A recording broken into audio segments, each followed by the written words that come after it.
Hello friends, নিয়ে চলে এলাম তোমাদের জন্য আরও একটি নতুন ভিডিও। কলেজ অ্যাডমিশন রিলেটেড আরও একটি নতুন এপিসোডে প্রত্যেককে স্বাগত জানাই। যারা 2023 সালে উচ্চ মাধ্যমিক পাশ করেছো তাদের জন্য একাধিক আপডেট কিন্তু আমি শেয়ার করে দিয়েছি। আজকেও একটা ভিডিও আমি তোমাদের জন্য বানিয়েছি যে কবে থেকে শুরু হতে পারে ওভারঅল রাজ্যের কলেজের অ্যাডমিশন প্রসেস। প্রথমত তোমাদের কতকগুলো বিষয় পরিষ্কার করে বুঝিয়ে দেওয়া দরকার। আমরা রাজ্যের কলেজ অ্যাডমিশনের ক্ষেত্রে দেখতে পাচ্ছি দুটো সেকশনে কলেজ অ্যাডমিশন হচ্ছে।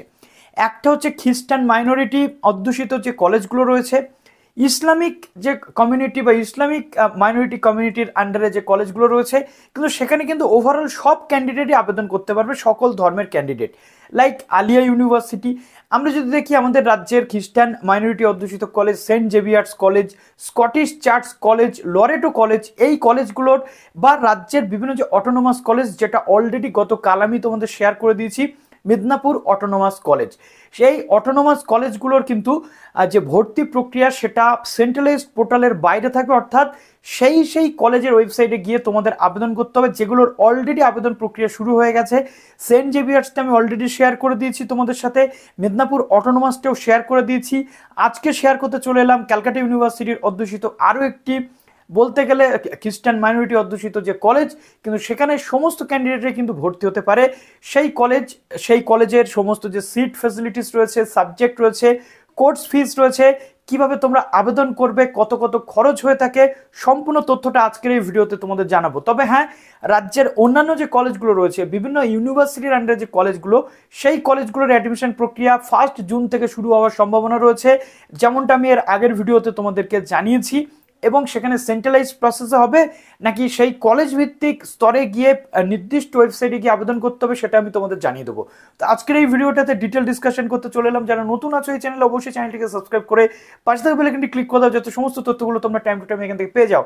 বলা ভালো, আজকের যে কলেজটা আমি তোমাদেরকে ডিসকাস করতে চলে এলাম, সেখানকার কোর্স ফিস, সাবজেক্ট, তারপরে সেখানকার যে ইনটেক ক্যাপাসিটি বা সিট সংখ্যা থেকে শুরু করে সাবজেক্ট, যদি তোমরা উচ্চ মাধ্যমিকে না পড়ো সেই সাবজেক্ট কিভাবে তোমরা গ্রাজুয়েশনে অনার্স নিতে পারবে, সেই তথ্যটাও দিতে চলে এলাম। তো চলো অনস্ক্রিন তোমাদেরকে দেখিয়ে দিই, এবং অন্যান্য কলেজের আপডেট এলে অবশ্যই তোমাদেরকে দেবো। সঙ্গে থাকতে হবে সাবস্ক্রাইব করে পাশে থাকা বেল আইকনটি ক্লিক করার মাধ্যমে। তো নিয়ে চলে এলাম তোমাদের জন্য স্কটিশ চার্চ কলেজের আপডেট। ক্যালকাটা ইউনিভার্সিটির টপ 10 কলেজের মধ্যে কিন্তু স্কটিশ চার্চ কলেজ কিন্তু one of the leading college. যে কলেজটি কিন্তু একটি ক্রিশ্চিয়ান মাইনরিটি অধ্যুষিত কলেজ, যেখানে আলাদাভাবেই কিন্তু তোমাদের ফর্ম ফিল আপ করতে হবে। প্রথমত স্কটিশ চার্চ কলেজের পুরো ডিটেল তোমাদের সামনে শেয়ার করতে চলে এলাম। এখানে বিএ, বিএসসি, বিকম এবং বিবিএ কোর্সেস কিন্তু করানো হয়ে থাকে। 23-24 সেশনের ফর্ম ফিল আপ কিন্তু শুরু হয়ে গেছে। প্রথমত এখানে তোমাদের অনলাইনেই সমস্ত প্রক্রিয়াটা হতে চলেছে, এন্টার প্রসেস পুরোটাই কিন্তু অনলাইনে তোমাদের হতে চলেছে। একদম প্রথম যেটা আমরা দেখতে পাচ্ছি যে লাস্ট ডেটের পরে কোনো অ্যাপ্লিকেশন আর নেওয়া হবে না। এখানে তোমরা ভর্তি হতে পারবে কারা কারা, 2018 থেকে 23 সালের মধ্যে যারা এইচএস পাস করেছো তারা এখানে ভর্তি হতে পারবে। 17 সাল পর্যন্ত কিন্তু তোমরা ভর্তি হতে পারবে না। প্রত্যেককে 100 মার্কসের ইংলিশ পেপার কিন্তু পাস করে থাকতে হবে এবং পড়ে থাকতে হবে, তবেই এখানে আবেদন করা যাবে। রিজার্ভেশন পলিসি যেমন যা রয়েছে তেমনি এখানে তোমরা পাবে, এবং এসসি এসটি এবং সমস্ত কিছু আলাদা করে লিস্ট কিন্তু তোমাদের পাবলিশ করা হবে।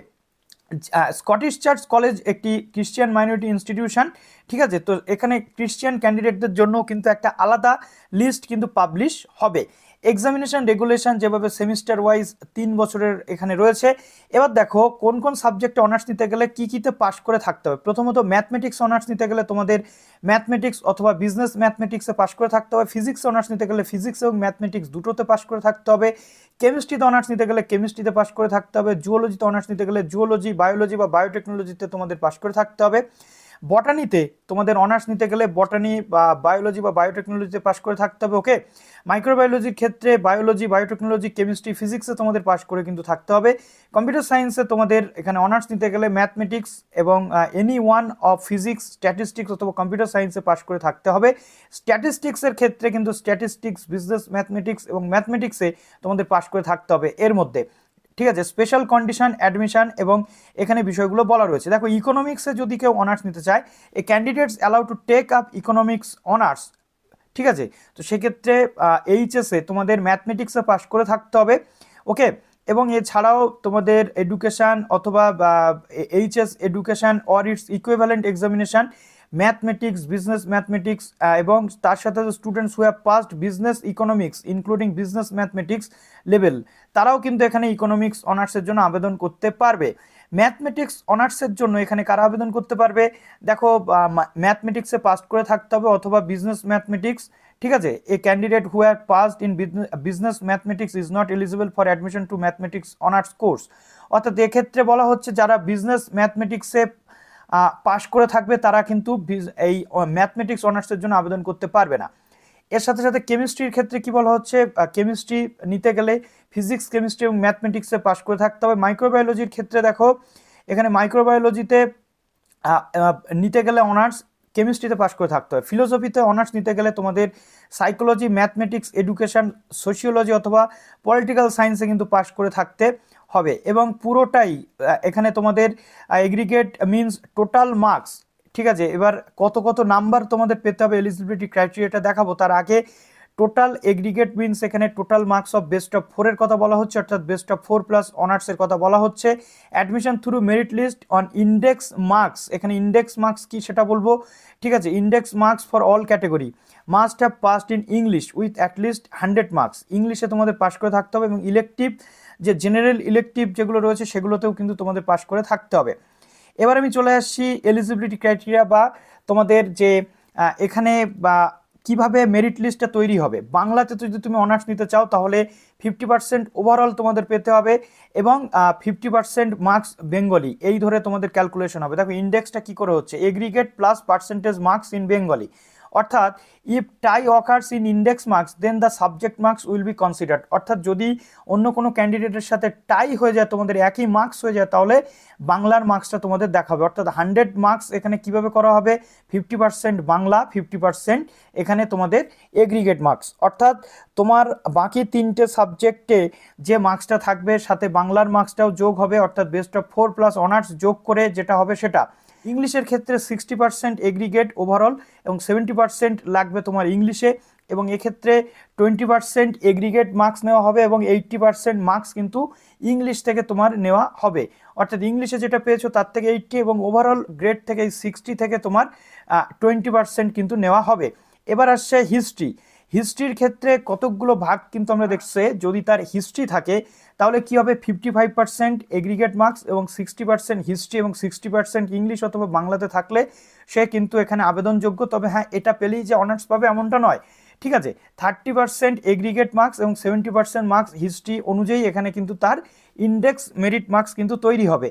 তারপরে রয়েছে আর্টস স্ট্রিম, যদি তোমার ইতিহাস না থাকে তবুও তুমি ইতিহাস অনার্স নিতে পারবে, সেক্ষেত্রে তোমার 60% এগ্রিগেট, 60% বাংলা এবং ইংরেজি যে কোনো একটাতে পেলে হবে। এক্ষেত্রে 30% তোমার এগ্রিগেট মার্কস ওভারঅল এবং 70% মার্কস বাংলা ইংলিশ থেকে তোমার এখানে ক্যালকুলেশন করা হবে। এবং এটা আশ্চর্যজনক ঘটনা, সায়েন্সের কোনো ক্যান্ডিডেট যদি হিস্ট্রিতে অনার্স নিতে চায় তাহলেও কিন্তু পারবে। 60% তার এগ্রিগেট ওভারঅল পেতে হবে এবং 60% বাংলা অথবা ইংরেজিতে পেলে সে আবেদন করতে পারবে। 30% এখানে এগ্রিগেট এবং 70% এখানে ইংলিশ বাংলার নাম্বার ধরে সে ভর্তি হতে পারবে। কমার্স স্ট্রিম থেকে আসলেও কিন্তু কমার্স স্ট্রিম থেকে আসলেও ইতিহাস নিতে পারবে অনার্স। 60% এখানে এগ্রিগেটে পেতে হবে এবং 60% বাংলা অথবা ইংলিশ সে যদি পায় তাহলে 30% তার মেরিট মার্কস আসবে এগ্রিগেট থেকে এবং 70% সে কিন্তু ইংলিশ অথবা বাংলা থেকে দেখিয়ে সে আবেদন করতে পারবে। এবং টাই হলে যেমন যা তেমনি তাই তোমাদের বলে দিয়েছি। ফিলোসফির ক্ষেত্রে কি বলা হচ্ছে, ফিলোসফির ক্ষেত্রে 50% এগ্রিগেট মার্কস এবং 45% philosophy, psychology, mathematics, education, sociology অথবা পলিটিক্যাল সায়েন্স, অথবা এই সাবজেক্টগুলোতে তোমাদের 45% থাকলেও ফিলোসফি অনার্স তোমরা নিতে পারবে। এক্ষেত্রে এগ্রিগেট পার্সেন্টেজ প্লাস ফিলোসফির পার্সেন্টেজ যোগ করা হবে, অথবা যদি কোনো ক্যান্ডিডেটের ফিলোসফি না পড়ে থাকে তবুও নিতে পারবে। সেক্ষেত্রে সাইকোলজি, এডুকেশান, ম্যাথমেটিক্স, সোশিওলজি অথবা পলিটিক্যাল সায়েন্সের মার্কস এখানে ক্যালকুলেশন করে সে ভর্তি হতে পারবে। পলিটিক্যাল সায়েন্সের ক্ষেত্রে দেখো, যদি কোনো ক্যান্ডিডেটের পলিটিক্যাল সায়েন্স থাকে তাহলে 50% এগ্রিগেট এবং 60% পলিটিক্যাল সায়েন্স এবং 60% বাংলা ইংরেজি যদি কারোর থাকে তাহলে সে আবেদনযোগ্য। এক্ষেত্রে এগ্রিগেট পার্সেন্টেজ প্লাস পল সায়েন্সের মার্কস থাকলে সে আবেদনযোগ্য। সেই সাথে সাথে বাংলা অথবা ইংরেজির পার্সেন্টেজটাও কিন্তু যোগ হবে। দেখো এখানে 60% বাংলা এবং ইংরেজিতে পেয়ে থাকতে হবে, তবে সে আবেদনযোগ্য। এবার আর্টস ক্যান্ডিডেট যদি পলিটিক্যাল সায়েন্স না থাকে তাহলে সেম প্রসেস, 55 এবং 60%। এক্ষেত্রে এগ্রিগেটে 55 এবং বাংলা ইংরেজিতে 60% থাকলে হবে। তবে এখানে ইন্ডেক্স কিন্তু অন্যরকমভাবে হবে। মেরিট ইন্ডেক্সটা এগ্রিগেট থেকে পার্সেন্টেজ নেওয়া হবে এবং তার সাথে সাথে +2 করে ইনটু এখানে পার্সেন্টেজ মার্কস কিন্তু ইংলিশ এবং বাংলা ধরে সে আবেদন করতে পারবে। সায়েন্স এবং কমার্স স্ট্রিমে যদি কেউ পল সায়েন্স নিতে চায় বা পরবর্তীতে পল সায়েন্স নিতে চায় তাহলে 55% তার এগ্রিগেট এবং 70% বাংলা অথবা ইংরেজি থাকলে সে আবেদনযোগ্য। এর সঙ্গে সঙ্গে এগ্রিগেটের percentage +2 into percentage marks in Bangla ইংরেজি কিন্তু যোগ হবে। ওকে, এইভাবে পুরো প্রসেসটা হতে চলেছে। এবার আসছে সংস্কৃতে 50% মার্কস তোমাদের এগ্রিগেটে লাগবে এবং 45% মার্কস সংস্কৃতে থাকলে সে আবেদন করতে পারবে। এক্ষেত্রে এগ্রিগেট প্লাস সংস্কৃতের পার্সেন্টেজ যোগ। তার পাশাপাশি আমরা দেখতে পাচ্ছি বটানি নিতে গেলে কেমিস্ট্রিতে পাস করে থাকতে হবে, থিওরি এবং প্র্যাকটিক্যাল সেপারেটলি পাস করে থাকতে হবে, 50% মার্কস কিন্তু থাকতে হবে। তার সাথে সাথে এগ্রিগেটের মার্কস থাকতে হবে, 50% এগ্রিগেটে থাকতে হবে এবং 55% বায়োলজি, বায়োটেকনোলজি অথবা বটানিতে থাকতে হবে। ওকে, এর সাথে সাথে index plus percentage in biology, বটানি এবং বায়োটেকনোলজি এই সাবজেক্টগুলোতে থাকলে তোমরা আবেদন করতে পারবে। কেমিস্ট্রি অনার্সের ক্ষেত্রে এখানে তোমাদের এইচএস পাস করে থাকতে হবে, কিসে কেমিস্ট্রি, ফিজিক্স, ম্যাথমেটিক্সে পাস করেই থাকতে হবে এবং ইংলিশে 55% মার্কস থাকতে হবে, এগ্রিগেটে 55% থাকতে হবে এবং কেমিস্ট্রিতেও 55 থাকলে তোমরা আবেদনযোগ্য। এক্ষেত্রে 2x ইন্টু বা 2 into percentage in marks chemistry, okay, plus percentage marks in physics এবং পার্সেন্টেজ মার্কস অফ ম্যাথমেটিক্স, এই তিনটে জিনিস একসাথে যোগ করে কিন্তু তোমাদের এখানে আবেদন হবে। তো এইগুলো অটোমেটিক্যালি তোমরা ওখানে দিলেই তোমরা পেরে যাবে। কম্পিউটার সায়েন্সের ক্ষেত্রে 55% এগ্রিগেট, 60% ম্যাথমেটিক্সে থাকতে হবে, 60% কম্পিউটার সায়েন্সে থাকতে হবে অথবা ইনফরমেশন সায়েন্স বা ফিজিক্স ও স্ট্যাটিস্টিক্স থাকলে তোমরা আবেদনযোগ্য। এক্ষেত্রে মেরিট মার্কস কী করে হবে? এগ্রিগেটের পার্সেন্টেজ, ঠিক আছে, প্লাস পার্সেন্টেজ ম্যাথমেটিক্সের পার্সেন্টেজ প্লাস কম্পিউটার সায়েন্সের পার্সেন্টেজ অথবা ইনফরমেশন সায়েন্সের পার্সেন্টেজ। এবার উইদাউট কম্পিউটার সায়েন্স যদি কারোর থাকে বা ইনফরমেশন সায়েন্স যদি কারোর থাকে সেক্ষেত্রে এগ্রিগেট প্লাস পার্সেন্টেজ ম্যাথটা তখন দেখা হবে এবং ফিজিক্স অথবা স্ট্যাটিস্টিক্স দেখা হবে। এরকমভাবে তোমাদের যোগ্যতা নির্ধারণ হবে। এবার ইকোনমিক্স অনার্স আমরা দেখব। ইকোনমিক্সের ক্ষেত্রে আমরা দেখতে পাচ্ছি 55% এগ্রিগেট এবং 50% ইংলিশ এবং 60% ম্যাথ, এইভাবে পুরো প্রসেসটা কিন্তু হতে চলেছে। ম্যাথমেটিক্সের ক্ষেত্রে আমরা দেখতে পাচ্ছি এরকম রয়েছে, তোমরা একটু এগুলো দেখে নিচ্ছ। মাইক্রোবায়োলজির ক্ষেত্রে 60, 45 ম্যাথে থাকতে হবে, কেমিস্ট্রিতে 60 এবং বায়োলজিতে কিন্তু থাকতে হবে। ফিজিক্সের ক্ষেত্রেও সেম রয়েছে, জুওলজির ক্ষেত্রেও সেম রয়েছে এবং বিকম দেখো, বিকম অনেকে খোঁজ করো, তো বিকমের ক্ষেত্রে কমার্স স্ট্রিম থেকে থাকলে, সায়েন্স স্ট্রিম থেকে থাকলে এবং আর্টস স্ট্রিম থেকে থাকলেও তোমরা বিকম নিতে পারবে। তো এখানে পুরো যে প্রসেস এইভাবেই তোমাদের কিন্তু বলা রয়েছে। এবার বিবিএটা একটু তোমাদের দেখিয়ে দিই। প্রথমত 60% এখানে এক্সক্লুডিং এনভায়রনমেন্টাল স্টাডিজ এবং এনভায়রনমেন্টাল এডুকেশন বাদ দিয়ে 60% তোমাদের এগ্রিগেট, ওকে, এবং এনি স্ট্রিম, ওকে, যে কোনো স্ট্রিম থেকে আসলে তোমরা বিবিএ পড়তে পারবে এবং 55% ফর এসসি এসটি ক্যান্ডিডেট এবং 60% বাকিদের জন্য থাকলে তোমরা কিন্তু আবেদন এখানে করতে পারবে। এছাড়াও ইন্ডেক্স এখানে তৈরি হবে 80% এগ্রিগেট থেকে, 20% accountancy, economics, business economics, English, mathematics যে কোনো একটা সাবজেক্টে পেলে তোমরা এখানে আবেদন করতে পারবে। এবার দেখো অনার্সের ক্ষেত্রে এসসি এসটিদের ক্ষেত্রে 40% থাকলে কিন্তু আবেদন করা যাবে। কিছু সাবজেক্টে আবার 50% রয়েছে। ক্রিশ্চিয়ান মাইনরিটিদের জন্য 50 এবং 45 এরকম কিন্তু রয়েছে। এবার দেখো এখানে ইনটেক ক্যাপাসিটিটা কিন্তু তোমাদের সিট ডিস্ট্রিবিউশনটা খুব ইম্পর্ট্যান্ট। প্রত্যেকটা সাবজেক্টের জন্য এখানে রয়েছে। বাংলা এখানে 44টা সিট, ইংলিশে রয়েছে 55টা সিট, হিস্ট্রিতে রয়েছে 26টা, হিস্ট্রিতে রয়েছে এখানে 55টা সিট, ফিলোসফিতে 55, পলিটিক্যাল সায়েন্সে 65টা সিট রয়েছে, সংস্কৃতে রয়েছে 50টা সিট, বটানিতে এখানে রয়েছে 36টা সিট, কেমিস্ট্রিতে এখানে 50টা সিট। তো এই সিটগুলো একটু আমি স্ক্রল করছি, একটু দেখিয়ে দিচ্ছি তোমাদের, নাহলে ভিডিওটা অনেকটা বড় হয়ে যাবে। তো দেখো এখানে রিলিজিয়াস কমিউনিটি বা অন্যান্যদের ক্ষেত্রে যেমন যে রয়েছে তেমনি কিন্তু তাই হয়ে থাকে। এবার দেখো জেনেরিক ইলেকটিভ যেমন যা ইউনিভার্সিটি রুলস অনুযায়ী তোমাদের কিন্তু নিতে হবে। দেখো এখানে ইলেকটিভ সাবজেক্ট কী কী নিতে হবে না নিতে হবে সবটা তোমাদের বলা রয়েছে। কোন কোন সাবজেক্টের সাথে কোন কোন সাবজেক্ট জিই পেপার বা পাস পেপার নিতে হবে সেটাও তোমাদের বলা রয়েছে। অনার্স ডিগ্রির ক্ষেত্রেও কিন্তু সেম কম্বিনেশন কী কী রয়েছে সেগুলো তোমরা একটু দেখে নিচ্ছ।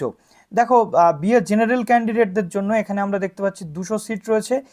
অনেকগুলো সাবজেক্ট এখানে আমরা জেনারেলে কিন্তু দেখতে পাচ্ছি। যারা যারা ভর্তি হতে চাইছো পাশে তারাও কিন্তু নিতে পাচ্ছ। এবার খরচটা একটু তোমরা দেখে নাও। ফিজিক্যাল এডুকেশান, সোশিওলজি, জেনারেল প্রোগ্রামের জন্য যে খরচ সেটা আমরা এখানে দেখতে পাচ্ছি। এর পাশাপাশি অনার্স প্রোগ্রামের জন্য যে খরচ সেটাও আমরা এখানে দেখতে পাচ্ছি, সেমিস্টার ওয়াইজ সেমিস্টার 1-এর খরচ। তো এগুলো তোমরা একটু দেখে নেবে, এই ওয়েবসাইটে ঢুকলেই তোমরা পুরো খরচ থেকে শুরু করে এভরিথিং সমস্ত জিনিস কিন্তু তোমরা দেখে নিতে পারবে। এছাড়াও লাইব্রেরি কশন ফিস থেকে শুরু করে সবটা এখানে তোমরা দেওয়া রয়েছে, তোমরা এখান থেকে দেখে নিতে পারবে। এবং আবেদনের জন্য তোমাদের একটা অ্যাক্টিভ মোবাইল নাম্বার দরকার এবং অ্যাক্টিভ ইমেল অ্যাড্রেস তোমাদের দরকার। তো ডকুমেন্টস থেকে শুরু করে দেখো personal detail, guardian detail, qualification, exam, total যে মার্কসগুলো রয়েছে সেগুলো তোমাদের লাগবে। দেখো photo, signature, self attested, photocopy যেগুলো তোমাদের লাগবে, মার্কশিট যেটা লাগবে, ক্লাস 12-এর মার্কশিট তোমাদের লাগবে, মাধ্যমিকের অ্যাডমিট কার্ড তোমাদের লাগবে, কাস্ট সার্টিফিকেট তোমাদের লাগবে। ওকে, এছাড়াও তোমাদের ইনকাম সার্টিফিকেট যেটা আমি বলেছিলাম সেটাও লাগবে, পিডব্লিউডি হয়ে থাকলে তার সার্টিফিকেট লাগবে, সিইউ রেজিস্ট্রেশন সার্টিফিকেট যদি কোনো ক্যান্ডিডেটের আগে তোমরা ভর্তি হয়ে থাকো তাহলে রেজিস্ট্রেশন সার্টিফিকেট লাগবে, এবং এখানে মার্কশিট থেকে শুরু করে তার কত সাইজ দরকার সেটাও কিন্তু বলা রয়েছে। দেখো পেমেন্ট তোমরা করতে পারবে UPI, credit card, debit card থেকে কিন্তু তোমরা পেমেন্ট করতে পারবে। আপাতত এখানে ফর্ম ফিল আপ প্রসেস শুরু হয়ে গেছে, তো ফর্ম ফিল আপ আপাতত চলবে। তো তার এর ওয়েবসাইট, এখানে এসে তোমাদের ফর্ম ফিল আপটা কিন্তু করতে হবে। দেখো অ্যাপ্লাই নাওতে ক্লিক করলে তোমাদের ফর্ম ফিল আপের যে পেজ সেটা ওপেন হয়ে যাবে। এখানে জাস্ট তোমাদের এসে নিচের দিকে চলে গিয়ে টিক মার্কে ক্লিক করতে হবে। টিক মার্কে ক্লিক করে এরকম একটি ফর্ম প্রথমে তোমাদের রেজিস্ট্রেশন হবে, রেজিস্ট্রেশন করে ফর্ম ফিল আপটা তোমাদের করে নিতে হবে। আশা করছি এখান থেকে তোমরা বুঝে যাচ্ছ বিষয়টা। এবার যদি কোনো প্রবলেম হয় কমেন্টে জানাবে, আমি বাদবাকি যে প্রসেস সেটা তোমাদের বলে দেবো। ফি স্ট্রাকচার থেকে শুরু করে ইচ অ্যান্ড এভরিথিং সবগুলো তোমাদের কিন্তু এখানে বলা রয়েছে। ওকে, তো অ্যাডমিশন ডিটেল পরবর্তীতে তোমাদের সামনে আমি নিয়ে চলে আসবো। তো চলো ভিডিওটা এখানে শেষ করলাম, ভালো থেকো সবাই, বেস্ট অফ লাক।